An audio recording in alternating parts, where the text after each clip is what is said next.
Tremendous here. Got another book review here for you. This one is called Virtual Heaven by Taylor Cole. Only he can save them. I got it with my subscription on Kindle Unlimited, but it looks like you can get it for $3.99 on ebook, $7.47 audiobook, $14 on paperback. It is about 354 pages, and it was published on July 31st, 2019, and it is currently in the categories of video and computer games, virtual reality, and strategy guides, which is odd, but okay, we'll go with that. Whatever, Amazon. Mr. Cole reached out to me, I believe, on Reddit and asked me to check out his book, and it's awesome. But this is not his only book. I don't know if it's his first or his last or what, but it looks like he's got 4 other books out. They're all available through his Amazon site. And the link will be in the description below, so feel free to check this out and the rest of his work because this book is amazing. So, non-spoilers. I'm going to be careful. The main character is this computer programmer, and you catch up with him. You meet him right out the gate. He's working for a computer software company where he developed a whole, like this whole new programming software that is just the industry standard now. So we got picked up by basically Microsoft, but better. And but he doesn't know what the job is. He knows he's going to be running a team. He knows he's going to be doing some stuff for a big project, but he doesn't know what it is. He has no idea. He just knows it's not government work, and he knows that it's going to pay a crap load more, and it's all like black bag. He has no idea what he's getting into. And so he leaves, he goes to this new place, and it's programming nirvana. I don't know how else to put it. It's like in Jurassic Park when they first get to the park and the doc is showing them, everything. He's just blown away. And what it turns out, and I don't think this is a spoiler, it turns out that he's developing software for basically the Matrix. It is real world Matrix, like if the machines didn't make this world, but we did. And it's just a virtual reality place, but you literally jack in. You get this little chip in the back of your head, it shoots some stuff into your brain, and boom, you are there. You can feel things, you can do things, you can do others, whatever you want to do. It's great. It is so great. The characters are all real. And I'll get into all this in the spoilers because I honestly want you to read this book. It is so good. I was just glued to it the entire time. I was pissed when I had to put my Kindle down because reality called. That's how good this story is. Needless to say, governments get involved, some crazy left field stuff happens, and in the end, this book is so grounded in reality, it's hard to believe it's fiction, okay? I mean, it is, but you could see it happening in 20 years or so. It would not be difficult to fathom. Just the way everyone reacts, the way the different sides all kind of react to situations, especially when stuff starts spiraling out of control. The main character is a computer programmer, the stereotypical computer programmer. I would not be surprised if the author, Mr. Cole, was a computer programmer because he knew the world. It was perfect. The character didn't suddenly become a ninja. It was just everything about it was great. And then the ending, the finale, the way the main character dealt with everything, perfect. Not the perfect ending, not like the ending that you want or were hoping for or anything like that, but realistic, super realistic, like how he dealt with it just based off his personality and everything like that. Wonderful, wonderful story. Cannot recommend it enough. This book isn't flawless, though. I gotta be honest with you. I believe, especially as you get to about the 60% read through, it starts really kind of ramping up. This book needs to be proofread. I don't believe Mr. Cole gave it a thorough proofreading. There's not too bad, like with there's no spelling errors that I detect or anything like that, but wrong word usage, bad punctuation, a couple of times words, there's no space, it's just one big long word, and it gets a little sloppy towards the end, and it's not an insult. It doesn't kill the story at all.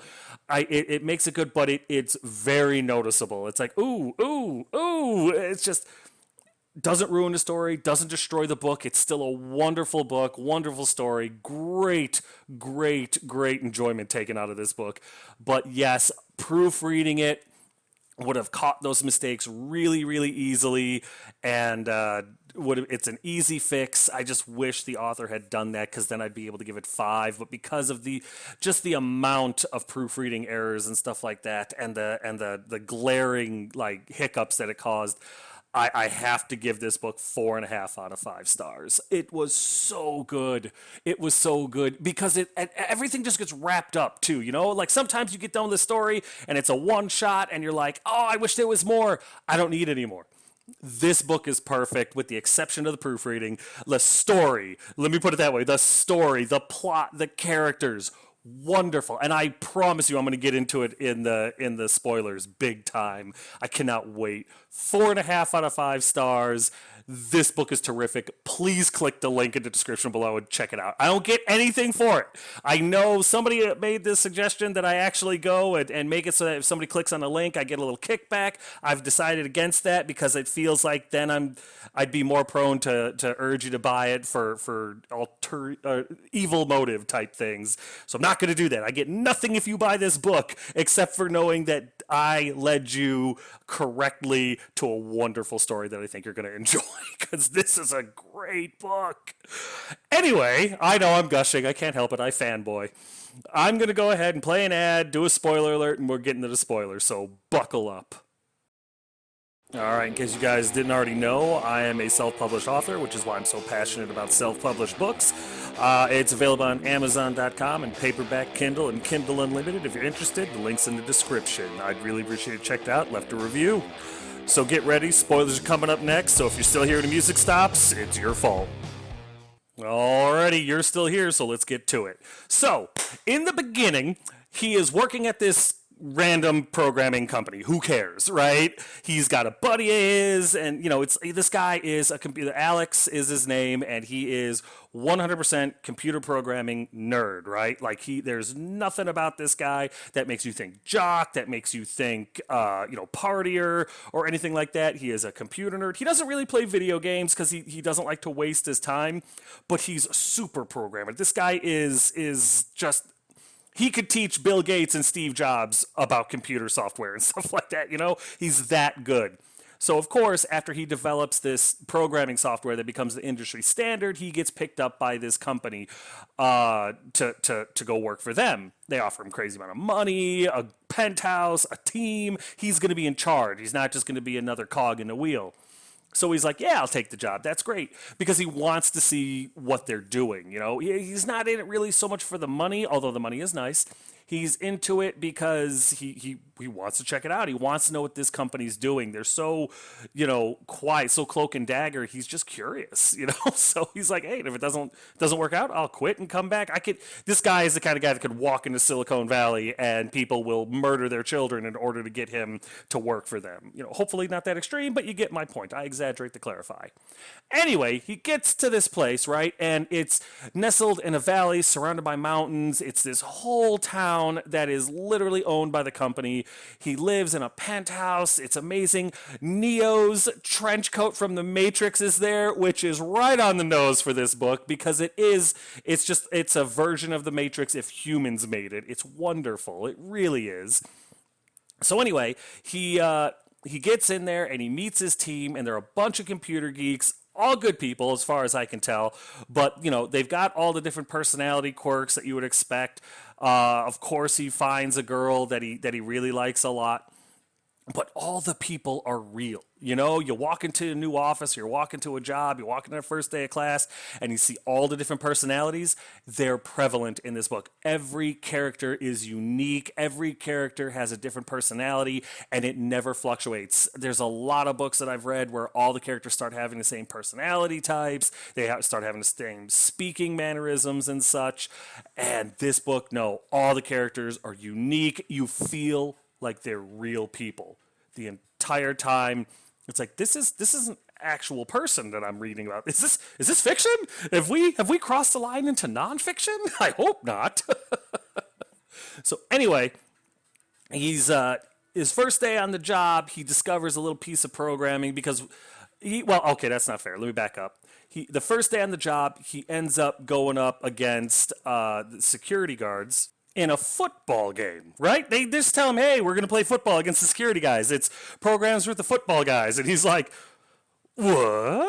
Because the security guards they have in his place are like paramilitary, just jocks, like huge Hulk people without the green problem. And he's like, this is gonna go bad. So, but all the computer programmers are like, yeah, we got this. We're gonna beat them again this year. And he's like, how the hell did you beat these guys? Are we playing a video game? So he gets to the place and there's all these seats everywhere. And he's like, I don't know what's happening. And the PR lady's like, I'm gonna give you a little sedative and it's like virtual reality. And so she knocks him out and he wakes up and he's on a football field. It's all real. What's it called? The pain receptors are way low, so he can't really be hurt. And he ends up playing football against these people, and everybody's super supportive. Everybody's cool. It's one big family type thing. He's hooked. He's addicted. He loves everything about this virtual universe. So after the football game, he gets access to the computer code and he starts looking at it and everything like that. First day on the job, he notices that there's a little line of code that looks buggy to him. So he sends it off to the designers and everything like that. Like, listen, I'm looking at this and it looks wrong. He's not allowed to change it himself yet, right? So he sends it to the designers. Turns out that the code that he gets fixed is the code that was causing a lot of pain when you came out of the virtual reality system. Everybody just thought it was something that had to happen. Dude catches it first day, gets the keys to the city, right? So fast forward, he meets this girl Rosa, and they fall in love. They ended up dating and living together while they're there, while they're working for this company. Rosa's not a programmer. I don't remember what she does. I want to say she was like part of like a nurse or part of the medical wing there. I'm not sure. It doesn't. It may say. I don't know. Honestly, I don't like Rosa. Rosa is a religious nut. Not like she runs around and throws holy water and everything, but she believes she's better than everyone else because of her faith, and she likes what her boyfriend does, Alex does, the main character, because he's good at it and it gets her status and stuff like that. But at the same time, she kind of looks down her nose at it because, oh, God's world, blah, blah, blah. Rosa is so realistic. I hate her. It's just it.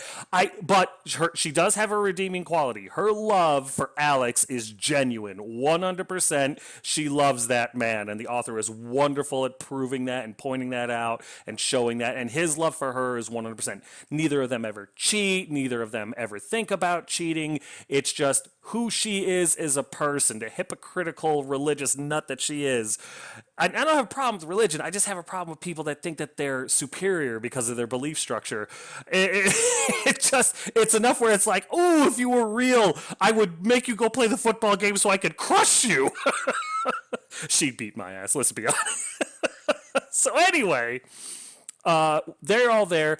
The government gets wind of what they're doing because at first it's just like a toy for the rich and influential. They come and they spend a ton of money to log into this thing for 8 hours to 2 weeks or something like that, just to basically live around in these worlds. There's like a bunch of different worlds you can do stuff in. There's a golf course, there's a meeting room, there's like I don't know, 1897 San Francisco, stuff like that, where you just go and you exist and you do stuff and you explore those worlds.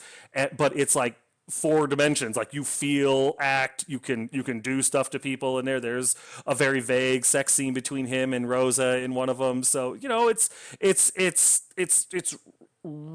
the Matrix basically, only not as martial artists or anything like that. They are just as regular as you or me, when it comes to stuff like that. He's a computer programmer. She's some sort of medical person. They don't suddenly become martial artists. They don't get, downloads on how to fly an attack helicopter or anything like that. Well, the cat gets let out of the bag, and it's in America. The U.S. government comes, and they're like, lock this thing down. We need to figure out what the hell you're doing here, whether it's safe, because there's no FDA. You're injecting people with stuff. There's computer chips in their brains. Hold up. So after about a week of legal battles, Alex ends up the guy who runs the place has to kind of step down. They can't live in the little Mecca city that they're in anymore, and they have to kind of split it up a little bit. And there's got to be more government oversight. But Alex and a couple of others that he works with, a handful of others that he works with, all become basically co-CEOs of the company. So Alex is richer than God. He ends up in Malibu, right on the beach. Just he's got a 6,600 square foot mansion where the walls are like ultra high def 4K TVs that his wife loves to change into also like every kind of architecture. She puts it up on the walls and on the ceiling, so it looks like a different house. It's insane, super vain, right? But it's all her. She's doing all this stuff.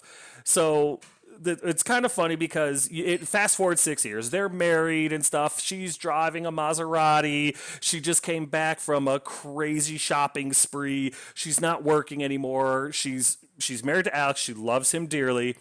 She does a bunch of fundraisers because she likes to show rich people where they should be donating their money. And then, of course, she's such a good person. She's kind of patting herself on the back. But Alex has hired a kid whose dad died, right? The kid's probably 18, 19 years old, and he's basically just a servant. He does some yard work. He does some cleaning up around the house. Alex pays him way too much, but she doesn't like him. He's creepy. He makes her uncomfortable. So Miss Pius has a charity case right there in her own home, and she's like, ew, it's dirty. Get it away from me. Like I said, Rosa just... I'd like to shake the shit out of her, but I'm a terrible person, so it is what it is. But her hypocrisy, her that shell of being this, oh, I'm such a good person. Oh, look at me. I'm so pious. I do everything with God's, blessing, blah, blah, blah. But to look at another human being that's right there in front of her that needs her help or could use some of her charity, and she's just like, ew, get it away from me. She literally tells her husband to keep him away from her.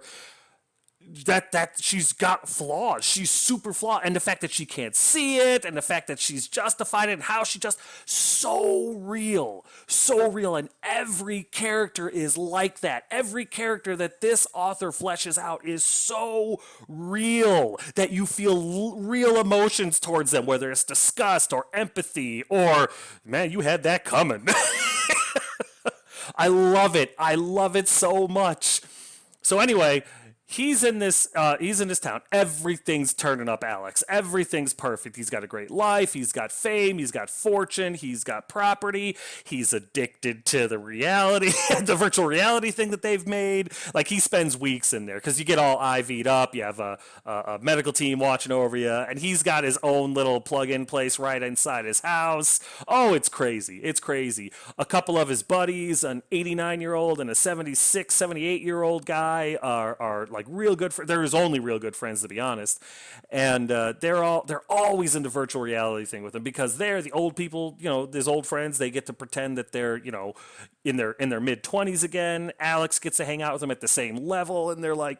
They even say in the book, without this, we probably wouldn't be friends. We probably wouldn't interact like this in the real world. And Alex kind of agrees. So anyway, they're all in there, and the 89-year-old, his health is deteriorating, right?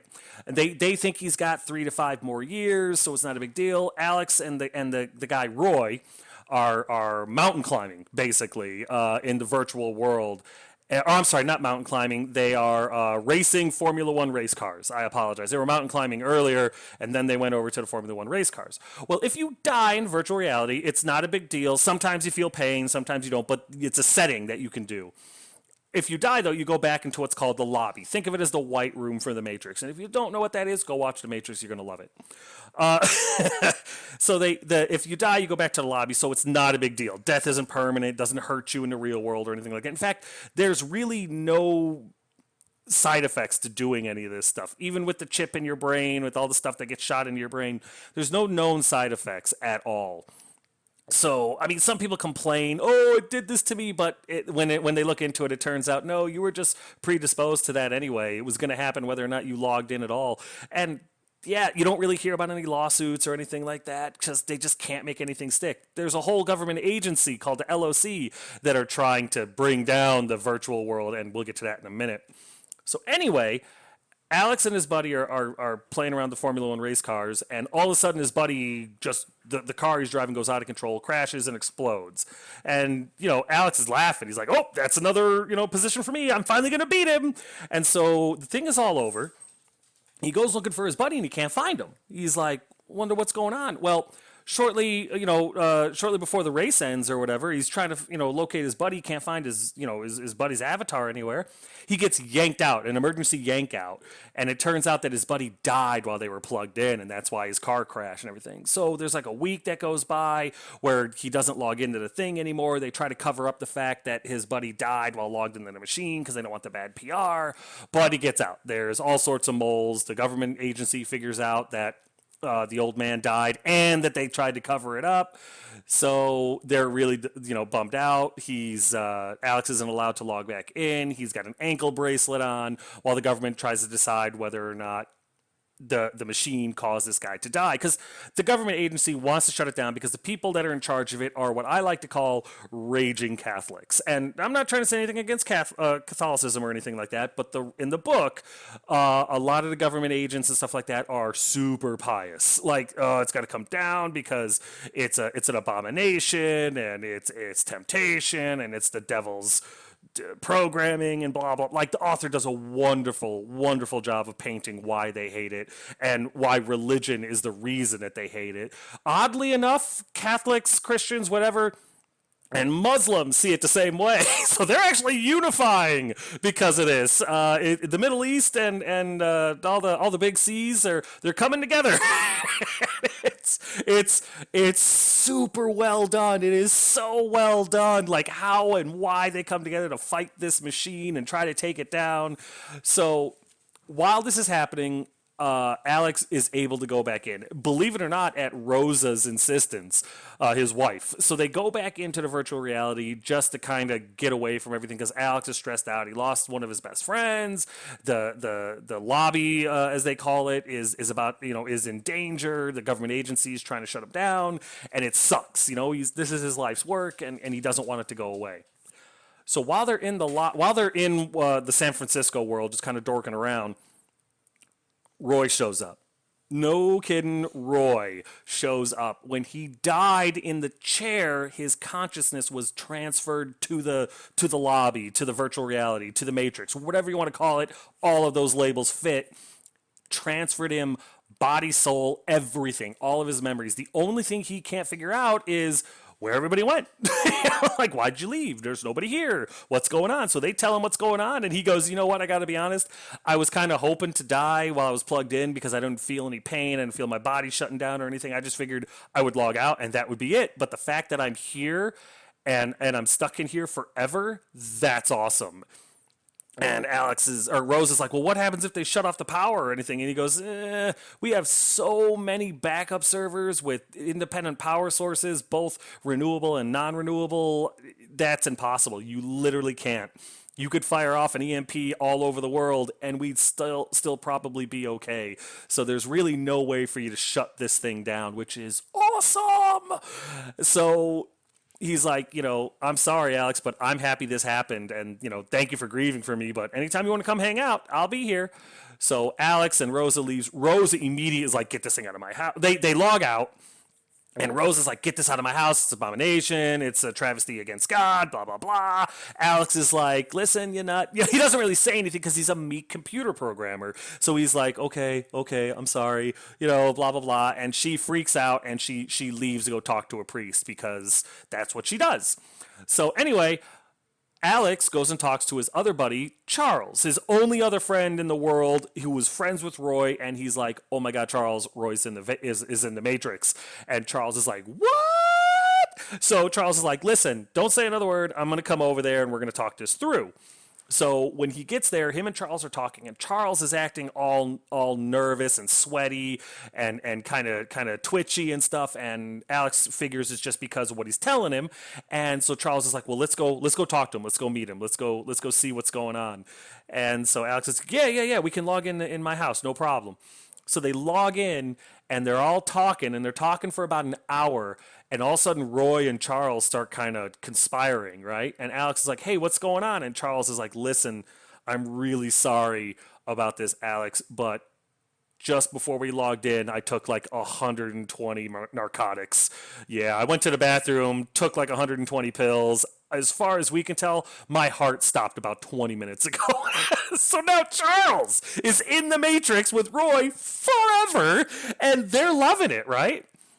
Long story short, news of this gets out. The government starts cracking down on it, but the lawyers are fighting it. The PR people are fighting it, but all over the world, this information gets out. And in the East, China, Japan, Korea, all of them, they're loving it. There's things called death days or something like that, where they literally, people are logging in so that they can be killed, so that they can die and be permanently inside of this thing, right? And then there's the religious front. The government agent stuff, they're like, whoa, mass suicide is not okay. We need to stop this. So what happens? It starts going underground. The mafia and stuff starts getting involved. They start developing pirated software, right? They're desperately trying to get Alex. Rosa leaves him for one of the other beach houses. She doesn't leave him, like divorce him. She still loves him. She's still loyal to him. She's not going to talk or anything like that. She's not cheating or anything, but she leaves him because he refuses to take the chairs out of their home. She eventually comes back, but it's just kind of heartless. And I know it's one of those things where it's like, how do you rack and stack, your significant other and God, right? A lot of people would say, well, God first, of course. I can't get there. But again, that's just me. And again, that's one of those things that this book does so well. It makes you think, where would I stand on this? What would I think? What would I say? What would I do? Oh, it's so good. And it's wonderful because you get mad at Rosa, but then you're mad at Alex. And then all of a sudden you're mad at the government agent that's trying to take down Alex. And it's just kind of like, ah! And just as you think it can't get any worse, that's when the friggin' insane militia shows up. Yes, there is a lunatic fringe of about 1,400 people that get together because of the government, the pious government agents and stuff like that, start getting together what ends up being called the Lord's Thorn. I kid you not. It's about 1,400 individuals, men, women of all racks and stacks. Some are rich, some are poor, some are rednecks, some are scumbags, and some are business people, And they all get together, traveling across the country to attack where the creator of this place was, this guy, Adisa? Boomel is basically his name. He's the one that created all this. He still lives in the utopian town that they all got kicked out of with his security team. So they show up there with helicopters, civilian helicopters, with helicopters and trucks and small arms to kill everybody because they want to shut down this virtual matrix thing because they believe it's an affront to God. And it's so terrorist. It is so terrorist. It's perfect. And their justification, you follow this jerk named Tim. He's a 19-year-old scumbag redneck. I'm sorry, a lot of rednecks are good people. This one is not. He is the stereotypical scrawny 19-year-old just piece of garbage. And he's desperate to prove himself and all this stuff. He ends up being a sergeant because he knows the guy that's in charge and of their little Lord's Thorn terrorist activity. And while he's up there and he's got this huge delusional manifest destiny that he believes is all set up for him by God, where he's going to be a hero and he's going to kill the big bad Adisa guy and all this stuff. And what ends up happening is Adisa's people fire a Stinger missile into his helicopter, hits him in the chest with it, and explodes and kills him. I cheered. Because the author does such a wonderful job making you hate this guy. I don't know if that was his intention, but I hope it was, because I was like, kill him twice. And he did, and I jumped up. I was like, yes! I'm glad nobody saw that. It's just too awesome. And, of course, they actually do succeed. They end up breaking in, killing everyone. Everyone.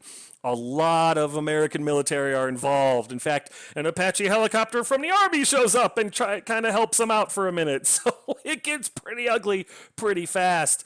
But in the end, World War III is going to be caused by this. There's a faction of people, a large faction of people that are ready to fight and kill in order to protect the lobby because they want to die in it and live there forever. The idea of living in some sort of virtual heaven, haha, title of the book, it appeals to them a lot more than the potential heaven that may or may not be there after they die. Nobody knows for sure. Not only that, but your friends and loved ones can come visit you in the virtual heaven, in the lobby. They don't have to wait till they die, you know? So it's one of those things where it's like, it's really appealing.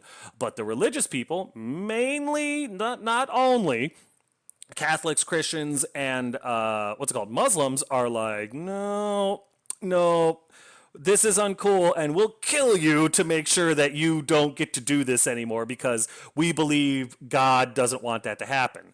Well, needless to say, the governments in the world don't want that to happen. They don't want to fight World War III over a virtual heaven thing. So they contact Alex and they're like, listen, dude, we need your help because people are building pirated ways to get in, to log into the lobby and die and get stuck in there. And if we can't control it, we can't stop World War III. We need your help. And so Alex meets with them, and all of a sudden they're being cool with him. He gets some righteous revenge on the agent that was going after him. And I really wish you could have seen that flesh out because you never really get how that affects the agent's psyche because the dude is a zealot. The dude is a lunatic. But I really would have liked to see just him melt down over it. But anyway, Alex is like, oh my God, they're actually building pirated stuff to log into the lobby. That's awful. And the government is like, you're right. Yeah, can you stop it? And so he's like, let me bring some people in and check it out. So they bring his people in, he checks it out, and he determines, yeah, I can stop it. Absolutely. We need to stop this right away. But I need my own people working on this. I won't work with that agent, and I won't work with any of your people. It has to be my people because they know the software. And so the government, desperate, agrees to it. So a month later, after him and his people have done all this stuff, he's like, yep, it's all ready. It's all implemented. We're good to go. Rosa's back. Everything's good. The whole world is on the brink. There's protests that literally the mobs stretch on for miles. It's really bad. He goes to this summit because the people want him there to get his opinion on whether or not the virtual heaven should be available for everyone or if it should be heavily regulated by the government. And the government believes that Alex has stopped the pirates from being able to hack in illegally and that everybody's going to have to go through their servers and they're going to be able to regulate it and tax it and all that other stuff. Well, just as they log into the server and everything like that, Alex is talking with the president, or they log into the server, and then when they're in, the president comes over and starts talking to Alex and is like, come on, we got to go to the meeting. And Alex is like, no, I don't think I'm going. And the president's like, what? And he goes, yeah, I'm done with your world. Alex took cyanide before he jumped in. It was a delayed release cyanide capsule. He killed himself in the real world so he could live as a god, basically, in the virtual world. And he made it so that everywhere, all over the world, could hack in to the lobby using the pirated software. There's nothing that the world governments can do about it anymore. So there's nothing to fight over anymore. Fighting to stop the virtual heaven is impossible. And fighting to get in there isn't necessary anymore because you just find an underground place, log in, die, and you're in forever. Or you can just log in if you don't want to die. It isn't the super great ending that you're hoping for or anything like that. It isn't the ha or anything like that. Although there is a ha. It's just perfect. It is a computer programmer's answer to a bad situation. He does leave his wife and he feels terrible about it because he knows she won't join him because of her religious beliefs. He leaves really just her. There's nobody else in the real world he gives two rats' asses about. But in fairness, she's the richest woman in the world, so it's not like she's going to be hungry or anything or destitute. So it is awful that he leaves her because the love between them is real. It's just one of those things where it's like, damn, It's a realistic ending from a book that was so grounded in reality. It's hard to believe that this is fiction. I loved every bit about this book. The only issue I have is, especially as you get deeper into the book, the proofreading, the lack of proofreading becomes very evident to the point where it kind of jacks up the reading a little bit. But it doesn't kill the story at all. It doesn't hurt the story. It just makes the reading through it's jarring. It takes you out of the moment, and honestly, it's a little lazy. I think with the amount of wonderful effort this man put into this book, I believe Taylor Cole is a man. I honestly don't know. uh, I think that if he had just proofread the book, he would have caught a lot of those mistakes. But as it sits right now, this book is wonderful, but I can only give it 4.5 out of 5 because the grammatical errors and stuff like that, and the word errors are just too much for me to ignore.